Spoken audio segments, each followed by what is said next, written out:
जब देश आज़ाद हुआ और देश की सरकार ने सभी बड़ी कंपनियों को देश में अपने प्लांट या फिर फैक्ट्री लगाने के लिए इनवाइट किया, तो उस समय ज़्यादातर कंपनियों की पहली पसंद ही बिहार थी और ज़्यादातर कंपनियां बिहार या फिर उसके आसपास के इलाके में ही अपनी फैक्ट्री लगाना चाहती थी। और इसका मेन कारण था कि बिहार और उसके आसपास के इलाके में बहुत सारे आयरन और कोल के माइंस थे और सभी कंपनी ये बात अच्छी तरीके से जानती थी, अगर वो बिहार से दूर जैसे कि पंजाब, हरियाणा या फिर राजस्थान में अपने फैक्ट्री लगाएगी तो बिहार से रॉ मटेरियल को निकाल के पंजाब में फैक्ट्री तक ले जाने में जितना खर्चा होगा उससे कम खर्चे में ही वो बिहार में ही अपना प्रोडक्ट तैयार करके और कोलकाता पोर्ट के जरिए आराम से पूरी दुनिया में फैला सकती है।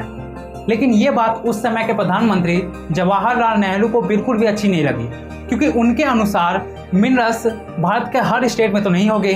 और अगर कंपनी सिर्फ अपनी फैक्ट्री वहीं लगाएगी जहां पे मिनरल्स है तो वैसे में वो क्षेत्र जहां पे मिनरल्स नहीं है उनका कभी भी विकास नहीं हो पाएगा। और इसी बात को देखते हुए सन 1952 में गवर्नमेंट ने एक न्यू पॉलिसी को इंट्रोड्यूस किया जिसका नाम था द फेट इक्वालाइजेशन पॉलिसी। और इस पॉलिसी के अनुसार कोई भी कंपनी पूरे भारत में कहीं भी अपनी फैक्ट्री को लगा सकती है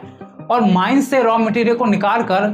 फैक्ट्री तक पहुंचाने का जितना भी खर्चा होगा उस पर सरकार सब्सिडी देगी। और अब इस पॉलिसी के बाद कोई भी कंपनी चाहे वो अपना फैक्ट्री बिहार में लगाए या फिर इंडिया के किसी भी स्टेट में लगाए, उन्हें इससे कोई फर्क नहीं पड़ता, क्योंकि अब उनका ट्रांसपोर्टेशन कॉस्ट बिल्कुल जीरो हो गया था। और इसी बात का फायदा उठाकर ज़्यादातर कंपनियों ने अपनी फैक्ट्री समुद्र किनारे लगाई ताकि उन्हें वहां पे आसानी से पोर्ट की सुविधा मिल सके और वो आसानी से अपने प्रोडक्ट को इंटरनेशनल मार्केट में ले जा सके। इसलिए आज आप देखेंगे जितने भी समुद्र किनारे वाले स्टेट हैं जैसे कि महाराष्ट्र, कर्नाटक और तमिलनाडु, ये सभी एक डेवलप स्टेट हैं